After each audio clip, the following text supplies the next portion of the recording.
Chapter 1. The Pattern in the Rain. The rain had been falling for 3 days straight, which wasn't unusual for late October in the city. What was unusual was the pattern Simon Reeves had discovered in the overdue book returns.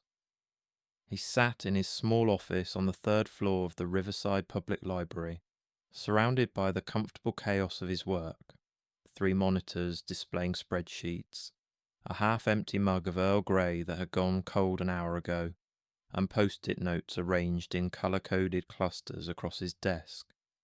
The rain drummed against the window in a steady rhythm that Simon found oddly soothing, like a metronome keeping time while he worked. Simon adjusted his wire-rimmed glasses and leaned closer to the centre monitor. The data he'd been analysing for the past 2 weeks was finally starting to make sense. Or rather, it was making no sense, which in Simon's experience usually meant he was onto something. At 38, Simon had spent the last 7 years as a data analyst, first for the police department and now for the library system. He'd always been good with numbers, patterns, anomalies, the things that didn't quite fit.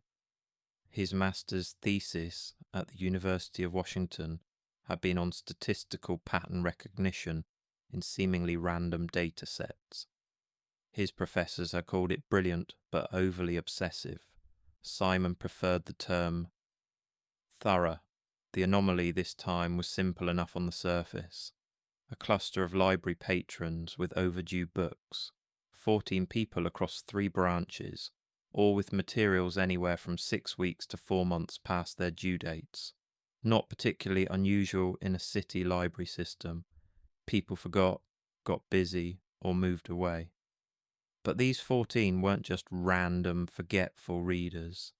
They had no history of late returns. Most had been model patrons, regular visitors, careful with the materials, always prompt. And now, radio silence.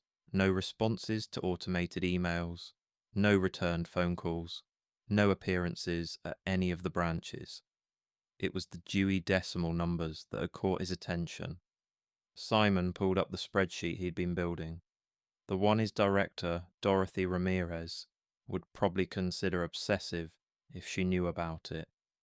Each overdue book was logged with its patron information, checkout date, due date, Dewey Decimal classification, and title.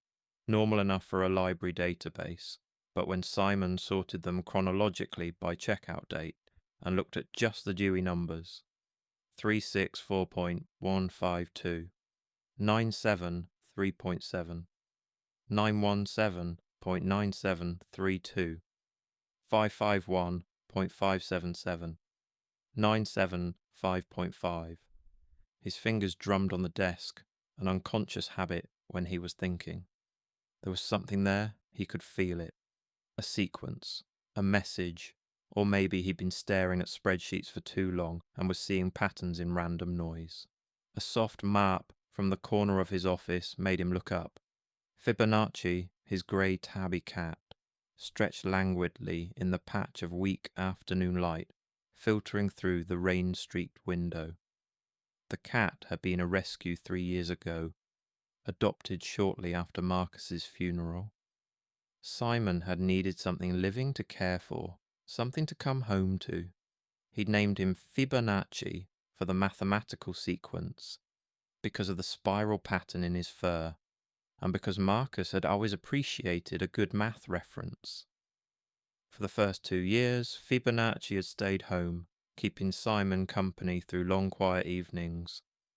But 6 months ago, when Simon's apartment building had implemented a strict no pets policy, Dorothy had bent the rules to let Simon bring him to the office.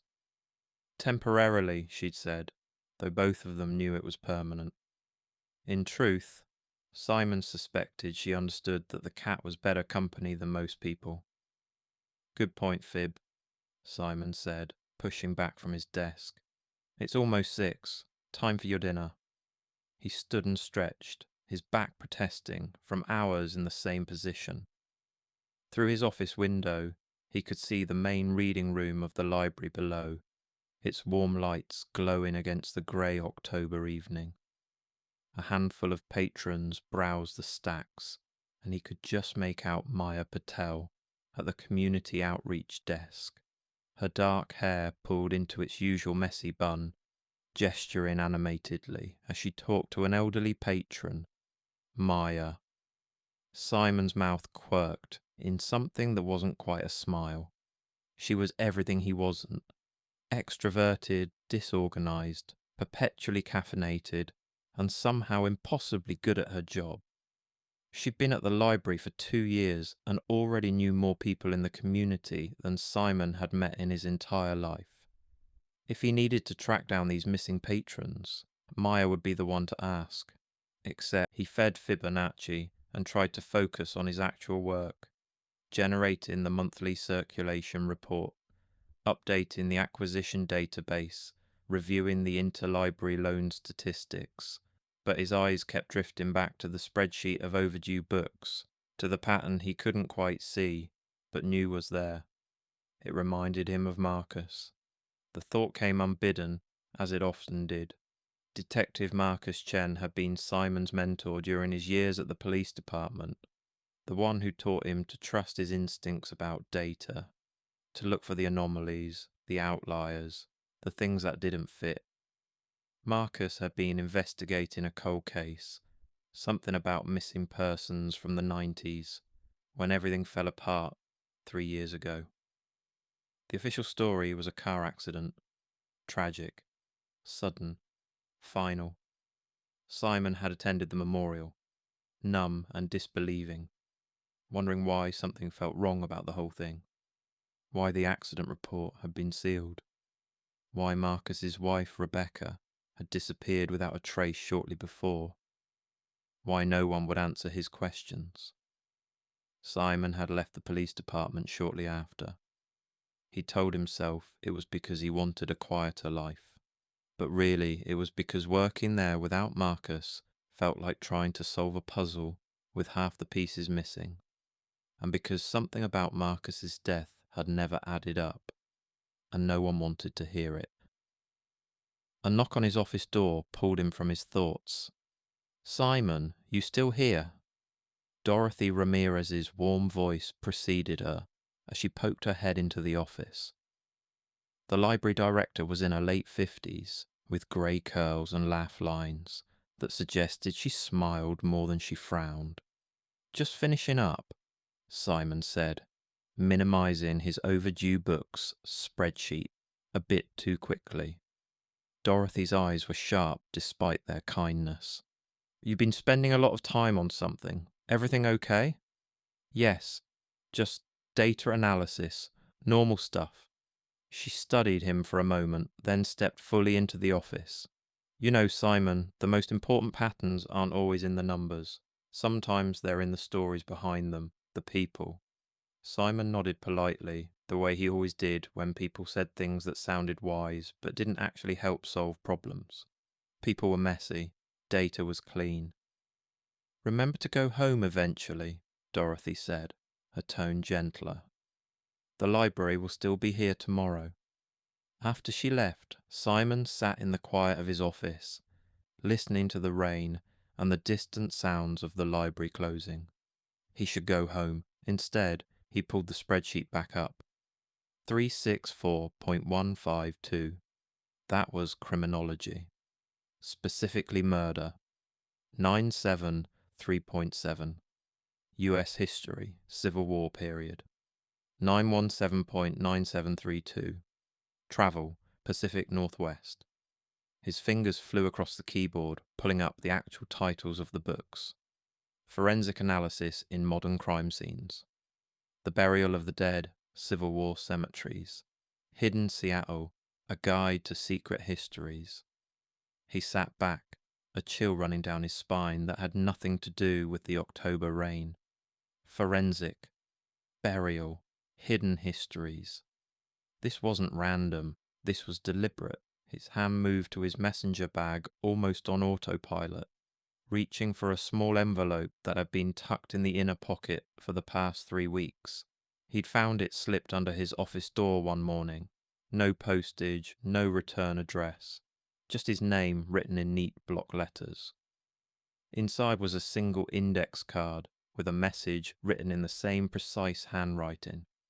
Some patterns aren't meant to be ignored. The Dewey Decimal System knows more than you think. Start with the overdue.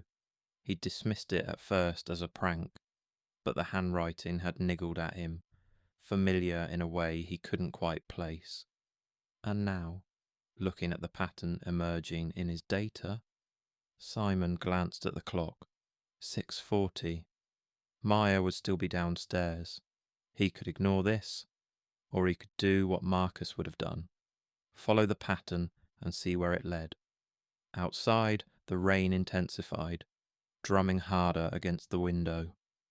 Fibonacci meowed softly, as if offering commentary on Simon's indecision. "You're right," Simon said quietly to the cat. "I know you're right." He saved his spreadsheet, grabbed his messenger bag, and headed for the stairs. If he was going to investigate this properly, and he was, he'd need help. He'd need someone who understood people the way he understood data. He'd need Maya Patel. As he descended the stairs toward the warm glow of the main floor, listening to the rain and thinking about missing patrons and mysterious notes, he felt something he hadn't felt in 3 years, a sense of purpose. The library was about to close, but for Simon Reeves, something was just beginning.